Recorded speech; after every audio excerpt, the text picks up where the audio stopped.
All right, welcome, and thank you for tuning in to another episode on the Healthy Runner podcast. It is Monday, therefore we're adding a Monday night spark. We're really lighting it up today on the podcast within the Healthy Runner Facebook group with two amazing guests with a great solution to the problem all of us are really facing right now, where we're trying to stay active, we're trying to stay healthy, and just keep running throughout the winter with the shorter daylight hours. So today we have Jamie Miles and Simon Curran from Noxgear on the show. Noxgear is a leader in developing running, walking, and cycling visibility gear for both humans and dogs. Welcome to the show, Jamie and Simon. Glad to be here. Thanks for having us. So I want to know, runners, are you wondering, is it safe to run in the morning when it's dark?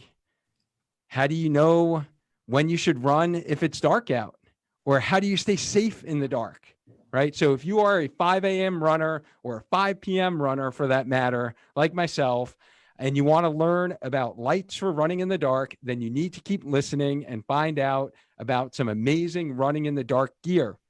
So in this episode, both Jamie and Simon are going to share with us some tips to stay safe and running in the dark, and sharing with us what Noxgear is all about and how they keep humans as well as dogs visible. So for those of you here on the Facebook live stream, please comment live. Let me know you're here. And for those who couldn't make it, just comment #team replay. Let us know you caught it in the comment box below. So let's get started with our dynamic warm up. This is the first question we asked all our guests, and I was raised by a single mom, and she always taught me ladies first. So we will start with Jamie. So Jamie, tell us, where are you from and what do you do? I live in Columbus, Ohio. I'm a transplant from the Detroit area in 2003. I don't think I'm going anywhere, so I will be here forever. I have been with Noxgear for 3 years.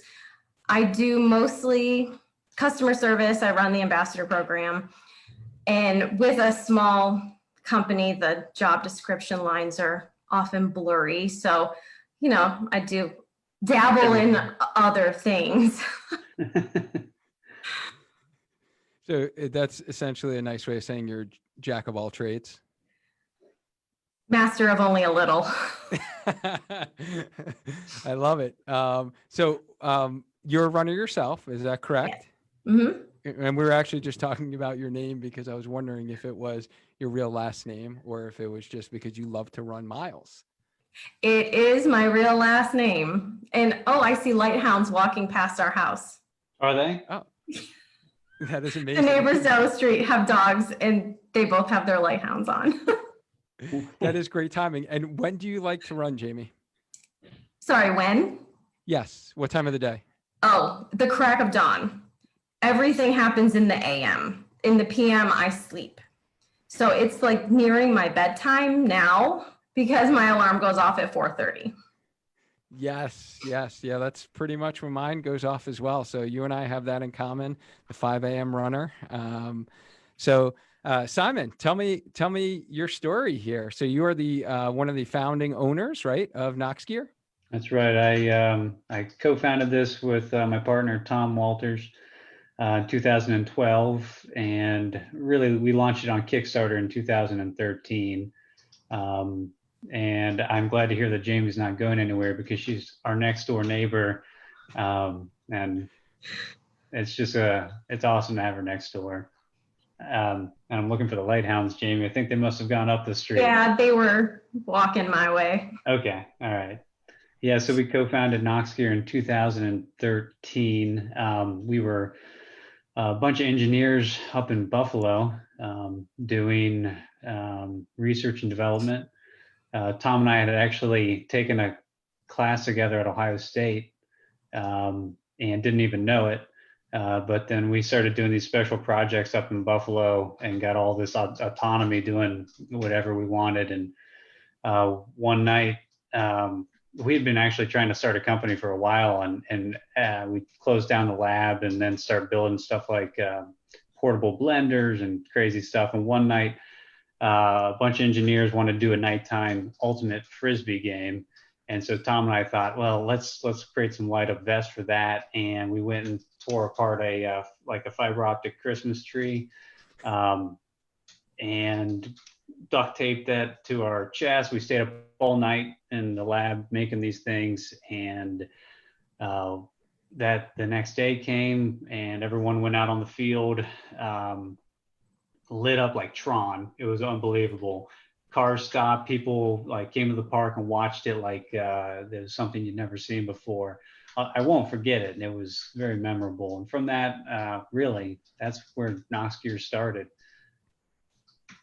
Wow, that's a pretty amazing starting story. So what is your running story? I hear that you may have qualified for Boston on your first marathon. Is that correct? Very specific on like, I knew what goal I had to get to BQ. And at that time it was a 3:05, I think.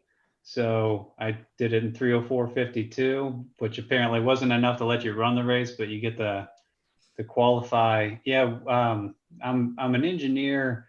My background's engineering, and when we were up in Buffalo, the wife of one of my friends' engineers said, "You should try this corporate challenge that we're doing, Simon, where the whole city pours out tens of thousands of runners, run like a 3.5 mile race, but be careful, you'll hurt yourself." And that was it. Like something clicked in my head. It's like, you don't think I can run this? And apparently I have a competitive side. And it was only like 2 years later, I led the team to the international championships in Singapore. I went from like bodybuilder to this guy who was still pretty big, and probably shouldn't be running, but I got into running, and that's like the running bug is stuck with me. I'm always that guy out there running a marathon who doesn't quite look like he should be running the marathon.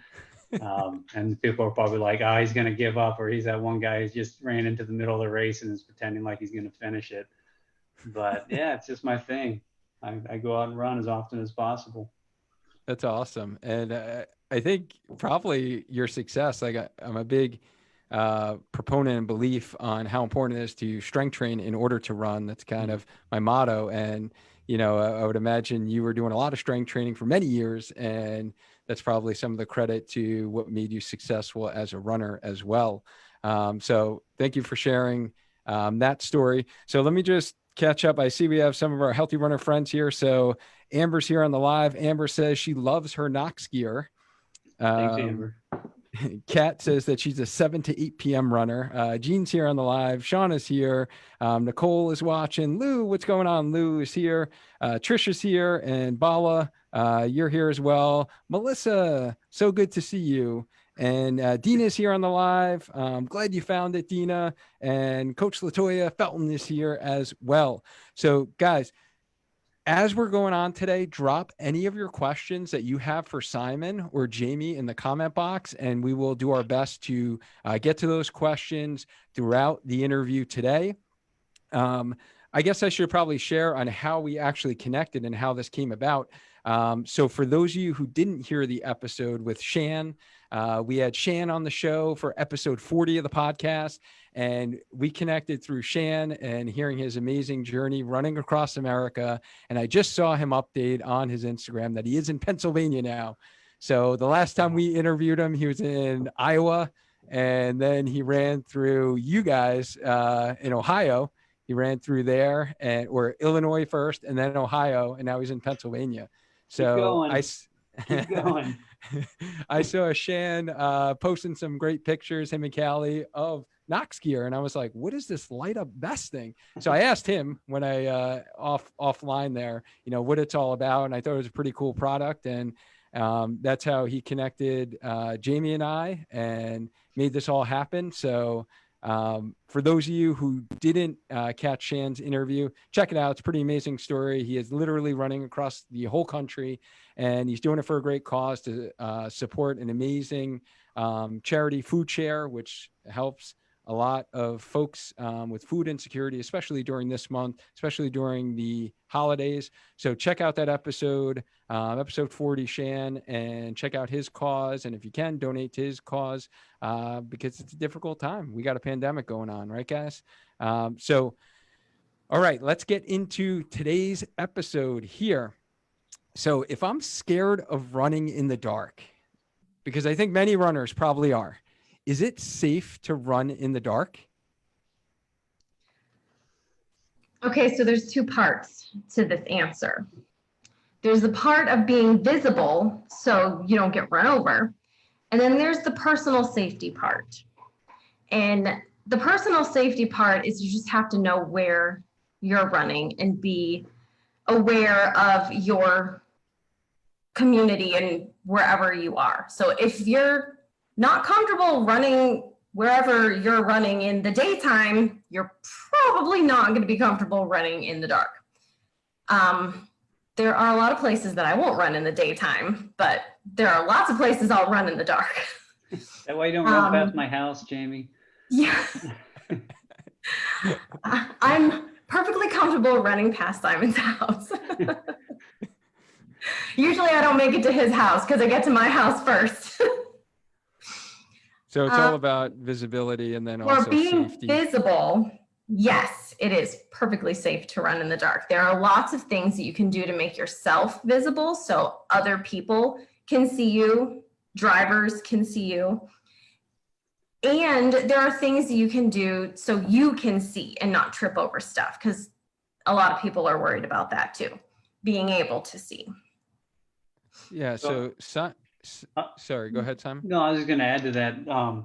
There's some key things like don't wear earbuds. Like when you're running, don't wear earbuds. You can't hear cars. You can't hear anything else. It's just don't wear them really in the daytime, but especially at nighttime. But take your phone, even if you're going into areas that you know, probably best to take your phone, I think. And then, depending on if there's sidewalks or not, you want to run, if you have to run in the street, run against traffic. That's an important one. But you run into this problem. I know all runners experience this, is if you're on the side of the road that you're running against traffic and a car pulls up to an intersection, like in front of you, they're usually looking off to the left for that traffic before they're turning right. And there's been a lot of accidents where people just turn right into the pedestrian or the runner. So you got to make sure you make eye contact with that driver. And if they don't make eye contact back with you, they don't know that you're there day or night, especially at nighttime. And then you have people backing out of driveways. You want to make that communication with your eyes so they actually know that you're there. And then certainly, there's a visibility aspect to it. You want to be seen. And that's where the Tracer 360 really comes in. Yeah. So before we even get into the Tracer 360, Simon, thank you for bringing up those safety points, because especially, so we do have a lot of new runners that listen to the podcast or join the Healthy Runner Facebook group.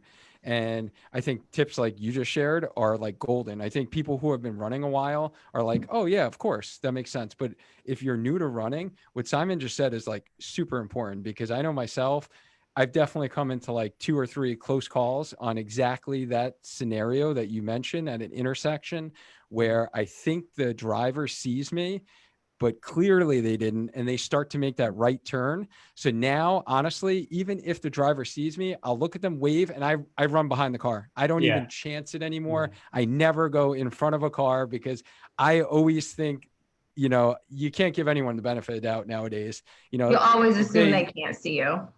Yeah, exactly. If they ease up on their brake any little bit and they wind up hitting you. So I always just, if you're new to running, please, never take it for granted that they see you and that they're not going to turn right into you as you're trying to run by them. Always run behind that lead car. I think that was a great safety point. Honestly, if you don't take anything from this episode, at least take that. And your little run behind the car thing, it's anecdotal evidence, but I feel like that's when, we're usually running in straight lines, let's be honest, most of the time. And that's when we need to make short, quick movements. And that's when we're going to roll an ankle or pull a muscle. So pull back a little bit, slow down, walk around, the car, or if you got enough room, go ahead and jog around them. But that's that quick, change in direction. Yep, I've done it. I've pulled like a kind of a groin type muscle, adductor, I think, just making that quick. Oh, no problem. You forget that your body's been going in one direction for so long. It's like, oh, got to use other muscles. What's going on here? Yeah, no, I love it. Injury prevention. That's what we're all about on the Healthy Runner podcast as well. Yeah. So, how can a runner be seen in the dark? What's the visual science behind this? Well, if you tuned in like 10 years ago, there was a red flashy light out there, and everyone was like, well, red flashing light, that's how you get seen. That there was just a lot of false information there. It turns out your eyes see the color red the least. It's the least sensitive to that, especially at night, but just in general. So there's a lot of visual science that Tom and I were engineers. We obsessed over it. Put into how the eye changes sensitivity depending on what it's looking at any given time. So now you've got a driver in a car who is looking out of the car window. Traditionally, their eye kind of adapts to that darker view out the window, but now you have distracted drivers who are glancing at cell phones, and the cell phone is providing this source of different colors, usually white background with a bunch of different colors. So the eye is getting tricked into switching between rods and cones, and its sensitivity to whatever color is shifting from close to red through yellow to green, and swinging back and forth. So you really don't know at any given time what that driver's eye is going to be most sensitive to. So that's why the Tracer 360's built in multicolor illumination. It goes through, it has a few special flashing sequences that go between those different colors in a special way to really catch that driver's eye, in that little instant of time that they're actually looking up at the road away from their phone. That's really the only amount of time these days you have to catch someone's attention, is because most of the time they're like, no, I'm good. I saw what was up ahead. I'm going to look down at my phone. So if you just go out with a flashing red or flashing yellow light or something like that, it's risky, because the eye, and not only that, when a driver's looking straight ahead, their sensitivity to different colors changes between the peripheral vision and what's in the focal point of your vision. You usually see color blue out of your peripheral vision a lot better. So you really want to give them that whole color option, so to speak, the whole rainbow, if you can, which the Tracer 360 does at any given time.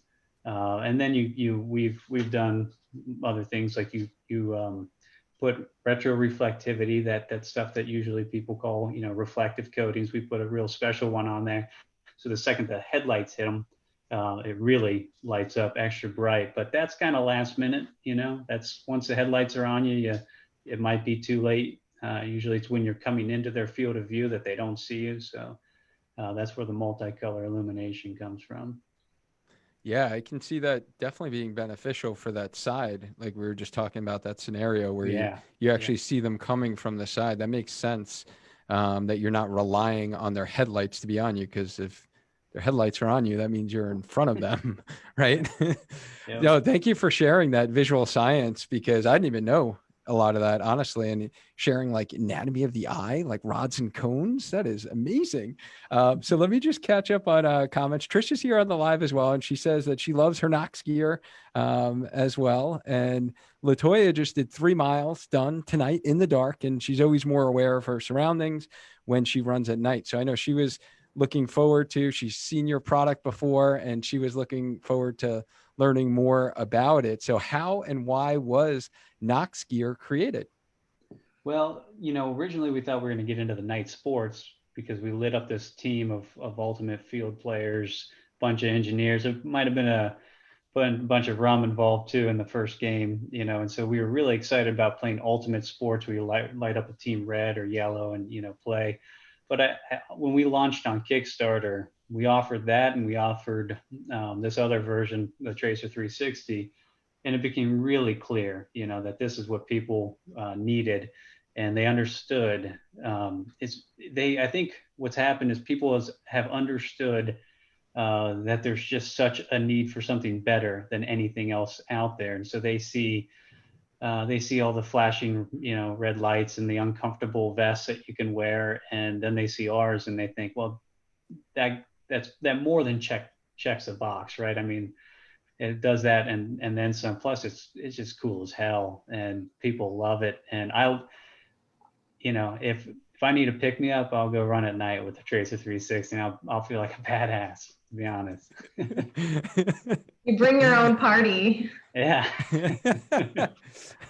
Yeah. So if you don't mind, some might be kind of, you've described Noxgear, but, and you've mentioned the Tracer 360. Can you actually describe exactly what it is? I'll describe. I wish I could grab I one. know. So the Tracer I 360. have one. I have one right here.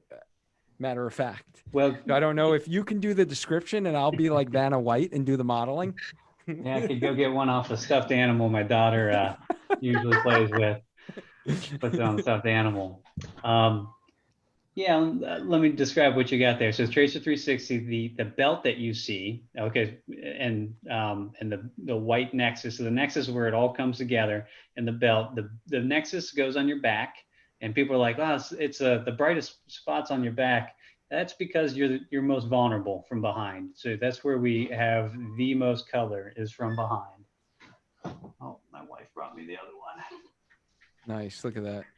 And So, for those of you that are listening to this on the podcast, you're going to have to go over to the Spark Your Training YouTube channel and check out the video replay of this, or check it out within our Healthy Runner Facebook group to see the actual demo and see the actual product, or check out any of the promo videos that I did on my Instagram or Facebook page as well, where I was in the dark, and you can get a little better appreciation.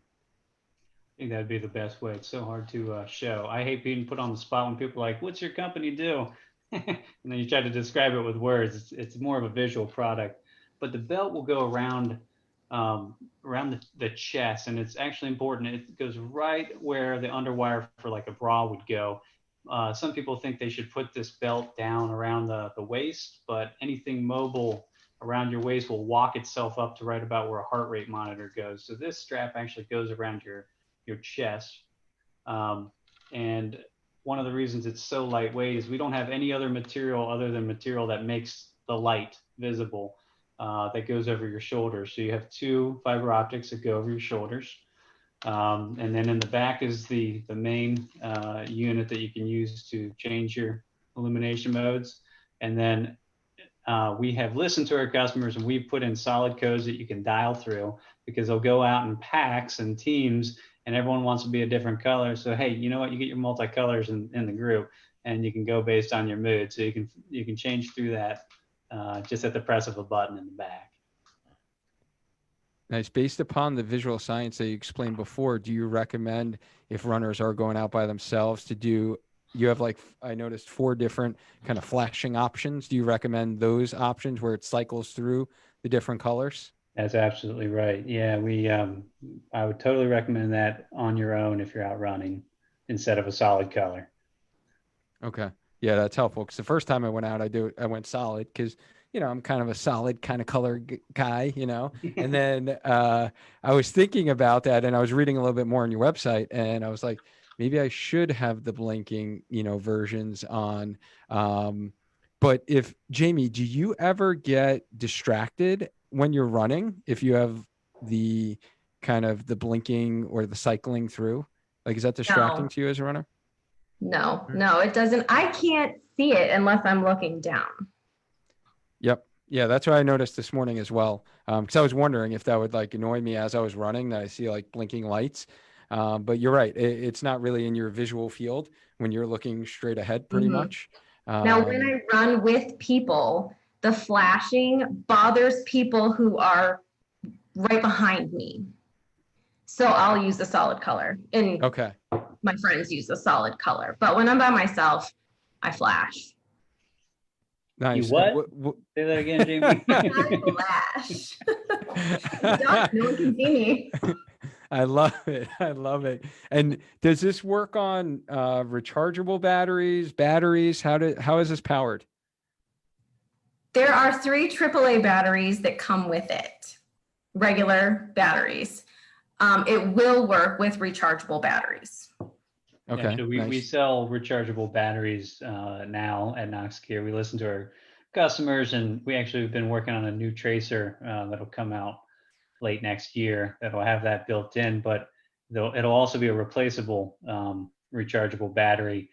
that you can put AAA's in instead of the rechargeable battery. And really the reason why we went with AAA batteries all along, and I think people have kind of gone along with it, is, if you're going out for a run and it's early in the morning and you realize you forgot to charge like your Garmin watch or something like that, you still go out for your run, but if you forgot to charge your tracer, what are you going to do? You're going to go without it. So you can always just pop in at least one good battery to the compartment with 3, and you're good to go for the run. So we just want to have that ability to quickly allow you to have a battery life enough to go for a run.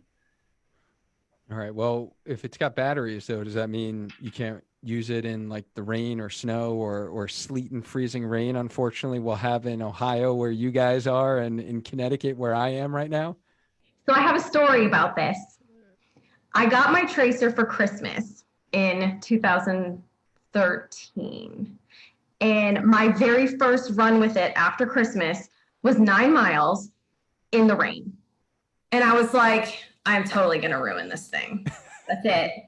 But I wore it and I still use the same tracer. Nice. 7 years later, it still works. Nice. And I think you just gave a lot of our audience right now a little idea to add to their Christmas list, perhaps this year. Get a little tracer under your tree. All right. It's a good shot to think of. Yeah. So I know we talked about the tracer, keeping runners safe. And I think it is super, super important in terms of safety. I know myself, it is like my pet peeve when I'm driving a car and I literally am driving and I don't see someone till the last minute and they're out there running in literally like black clothes. Like, I don't understand how people don't realize that they cannot be seen at all. So at minimum, having reflective clothes is, so if you're listening to this, please guys, if you go out, even if it's not pitch dark out, it's hardest to see in kind of that dawn dusk time. And it's really hard for drivers to see you if you haven't realized. So that's my pet peeve. I get angry every time I see a runner because I'm a runner myself. And I'm like, you don't realize like you're out there, like kudos to you. You're staying healthy. You're getting your run in, but do you not realize no one can see you while they're driving? So I love the tracer because not only like I was always about reflective gear. I had a reflective vest, kind of how your band is around the chest. I used to just have a vest like that, but you're right in that I've even noticed when I was running that cars would kind of respond to me like only at the kind of last minute when their headlights shined on me. But so far I've been out 2 runs in this and I've noticed that cars have seen me and it's kept me very visible. And I've really liked that it is lightweight and you really don't notice it's on you. So it's not like kind of baggy or like moving around. It's got some nice adjustable straps. And I like the flashing light feature, as well as having a lot of the lights in the back area as well, where you can't see what's coming behind you. So it makes you a little bit more visible. So I think it is a great product. Honestly, I think it's going to help a lot of runners stay safe and get their runs in. But I understand you also have, for those of us who have pets, have dogs, and you're walking your dogs. I see a lot of my neighbors walking their dog at nighttime as well. And they always do like the little flashlight thing. They're like walking with their flashlight, which again is so hard to see. Like I like that you brought that up earlier, Simon, because I've always thought that to myself, the flashlight that people are like, you just randomly see this light, maybe. Right. Do you have something to help keep dogs visible as well? We do. Jamie, you didn't happen to grab Noxie, the model dog? I should have. I didn't. Darn it. Yeah, we have the Light Hound. So we just listened to our customers after the Kickstarter, the Tracer. All our Tracer customers started saying you should make this for dogs, and we listened. And a couple of years later, we launched the Light Hound. The thing about the Light Hound, I think that's one of the things that's really unique. It's not just a tracer, for a dog, which is already cool enough, and I love seeing them walk by. But we sat down and said, okay, what problem hasn't been solved with visibility for a dog. And some of it is if your dog has a lot of hair, a lot of fur, any sort of cheap LED collar or anything like that just gets lost in the fur. Plus, usually these collars, you can only see the light from a certain direction. So the dog's got to be right from the side, or you almost have to be on top of the dog actually to see the lighted part of the LED collar. So just a bunch of poorly designed products out there that haven't really solved this problem. And our Lighthound does. It gives you this fiber optic illumination all the way around the front of the neck of the dog. So you can be looking at the dog from the front, the side, and you'll see this really fun multicolor illumination. There's disco dog mode, which I think is just great. There's a lot of videos out there of little dogs going to parties in disco dog mode. Love it. Yeah. I love it. I know. And Diane says that it's another good Christmas gift, the Knoxhound vest for the dog lover in your life or your four-legged running partner. She says, my pup loves hers, and we get loads of comments when we are both out in disco mode. So Donna also says that she uses this for morning runs. She loves the product. She runs at her school, and the bus driver loves it. They ask me, how many miles did you go this morning? We saw you out there. Cool. And Trish is also echoing your sentiments before about the red light. She noticed that, drivers really don't see her if it's only blinking red, when she would have a red light that she would use. So here's another good question. I think Jamie, I might have seen a picture of you with a headlamp. So Dina is wondering that she usually runs at 6 a.m. At the park. It's fairly light visibility. Do you have any recommendations for headlights at all? I do wear a headlamp on my head. Some people don't like them on their head, and I have to wear a headband to put the light on it so the plastic isn't touching my head, because when I turn my head to look at the skunk in the yard next to me, I like to see what I'm looking at. So there are other options that are like a chest lamp, and actually Simon is coming up with a light that will go with the tracer. Yeah, she's Nice. cleaning up the next year we'll be launching the chest lamp, which will clip onto the front of the tracer and provide a floodlight for where you're going. And it'll have some other cool little features I'm excited for. It'll be able to attach not only to the tracer, but just to your regular shirt, using the technology we patented for our speaker, the 39G speaker, which has a unique clipping mechanism. You can not only clip it to your collar, but I should go ahead and show you. I can clip this 39G just to a running shirt, just with a standard clip, or it's got this built-in magnetic clip that you slide off, and you can just put it on if you're wearing cold weather gear. So this is how the lamp will also borrow this technology, which is really cool. When I run with 39G and it's cold out, I don't want to just clip anything up on my neck here, so I can put it on my cold weather gear and go out for a jog. I love that. Wow, that's awesome. So that doesn't bounce around at all, huh? No, so the name 39G is 39 grams is where we got it from, so that you're not going to get any bounce out of this little guy. But you can replace your home, Bluetooth speaker with this. That's where we spent the past 5 or 6 years. Is the loudest, lightest weight, longest lasting Bluetooth speaker really in the world. It can crank up really loud if you want to just put it up on something, since it's magnetic, and stick to anything metal in the house and fill the room with sound.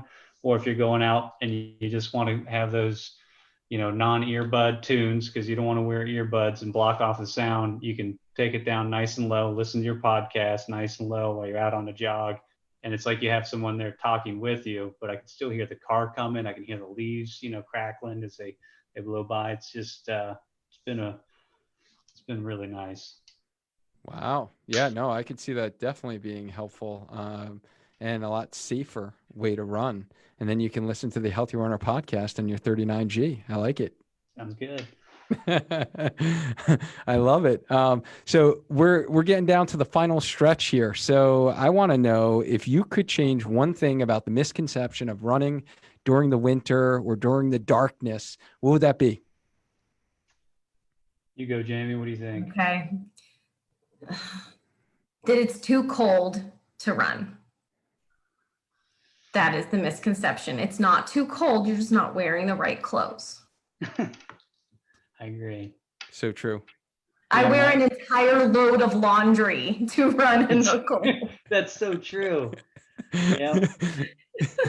I have found running when it's cold to be, it's refreshing. So when's the last time someone came back from like a summer hot ass summer run and they're like, that was so refreshing? No, you're usually a little bit more worn out, I think. So I have found every time I come in from that cold, crisp air, it is refreshing. I think it looks cool because like you're out, you feel kind of like Rocky. You can see your breath the whole time. It just makes you feel, like you're doing something really fantastic, which you are. You get frosty eyelashes. Oh yeah, you've got some good pictures, Jamie. Yeah. Frosty eyelashes. So I've done that myself. I'm Yeah. guilty as well. I mean, those make great photos to post. So there's yet another reason to do it. And I love running on when you get a nice cake of snow, not the ice or anything like that. Running on the snow, you can actually get excellent traction just running on snow. It's got great cushioning. I've done a lot of long runs just in a neighborhood that hasn't been, plowed or anything, just on the snow, nice and lightweight. It sounds crazy, but it is. I highly recommend that. But coming home and you take yourself off and you're steaming and you take everything and fill up your laundry with it because you're right, Jamie. It's totally worth it. Totally worth it. Nice. When Yeah, you no, get in your car and you fog up the windows. Yeah. All good stuff.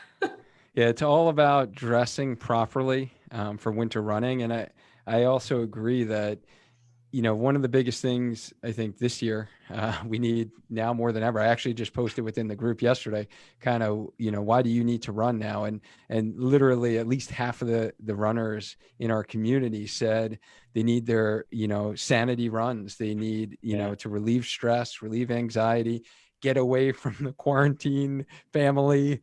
I think we're going to need to run this winter more than ever. So if you've never run in the winter, give it a try this winter because it will make you feel better. You will feel kind of fresher, like Simon mentions, and it is possible to run in the winter. You just need to dress appropriately.